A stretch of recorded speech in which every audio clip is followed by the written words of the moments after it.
এই পৃথিবী থেকে 9,30,00,000 মাইল দূরে সূর্য। বিজ্ঞান অনেক চেষ্টা করেছে সূর্যের বায়ুমণ্ডলে যাওয়ার জন্য, যেতে পারে নাই। 2024 সালের ফেব্রুয়ারিতে কেবল বায়ুমণ্ডলে গেছে, সেখান থেকেও সূর্য আরো 5 কোটি কিলোমিটার দূরে।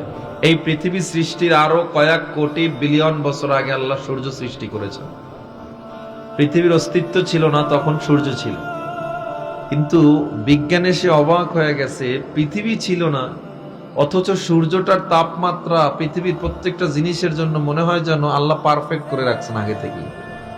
মানুষের গায়ের জন্য যতটুকু দরকার, ভিটামিন যতটুকু মাটির জন্য, গাছ গাছালির জন্য দরকার, রাসায়নিক ক্ষমতা বাড়ার জন্য যতটুকু যা দরকার, আল্লাহ যেন সব আগেই করে রাখছেন। কারণ আমার আল্লাহ তো জানতে অনেক বিশাল এক গ্রহ সৃষ্টি করব, এই গ্রহের মধ্যে একটা ছোট্ট গ্রহ থাকবে, 1000 কোটি গ্রহের মধ্যে একটা পৃথিবী, এখানে আমি বনি আদম সৃষ্টি করব। এদের জন্য সূর্যটা আল্লাহ কতটা পারফেক্ট বানাইছেন। সূর্যটা কত বড় জানেন? সিলেট বিভাগের মতো বড় নাকি? বাংলাদেশের মতো? বাংলাদেশের মতো প্রায় 25টা রাষ্ট্র শুধু ভারতের পেটে ঢুকে যাবে, এত বড় ভারত। ভারতের চেয়ে রাশিয়া বড়, আমেরিকা বড়। এই গোটা পৃথিবীটা তাহলে চিন্তা করেন, এত বড়। এরকম 14 লক্ষ পৃথিবী সূর্যের পেটে ঢুকে যাবে।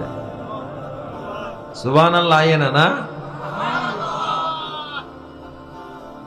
আবার বেটেলজিউস নামে আল্লাহ একটা তারকা বানাইছেন আসমানে, যে বেটেলজিউসের পেটে 33 কোটি সূর্য ঢুকে যাবে।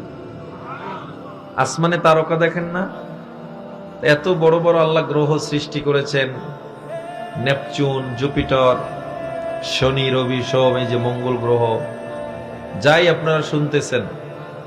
ধরেন একটা প্লেটের ভিতরে মুড়ি রাখলেন, এক প্লেট মুড়ি। এই প্লেটটা হলো মহাবিশ্ব, আল্লাহর মহা সৃষ্টি। প্লেটটা কি? আর মুড়িগুলো আছে না, এই এক একটা মুড়ি ধরেন এক একটা গ্রহ। তারকার কথা বাদ দিলাম। আর ওই গ্রহের মধ্যে সবচেয়ে ছোট যে মুড়িটা, এই মুড়ি ছোট থাকে না কিছু চাউলের মতো, এরকম এক কণা হলো একটা পৃথিবী এই প্লেটের মধ্যে। পৃথিবীটা এত ছোট। আর এই যে গ্রহগুলোর কথা দেখতেছেন, বাকি মুড়িগুলো, এই অন্য অন্য গ্রহগুলো আল্লাহ এমন ভাবে সৃষ্টি করেছেন, এক একটা গ্রহের ভিতরে আল্লাহ তাআলা কয়েক বিলিয়ন কোটি তারকা রাখছেন শুধু। আর এক একটা তারকা কত বড় বলে, সূর্যের চেয়ে প্রায় 20 কোটি 30 কোটি গুণ বড় এক একটা তারকা। এজন্যই তো আল্লাহ বলছেন তাফাক্কারু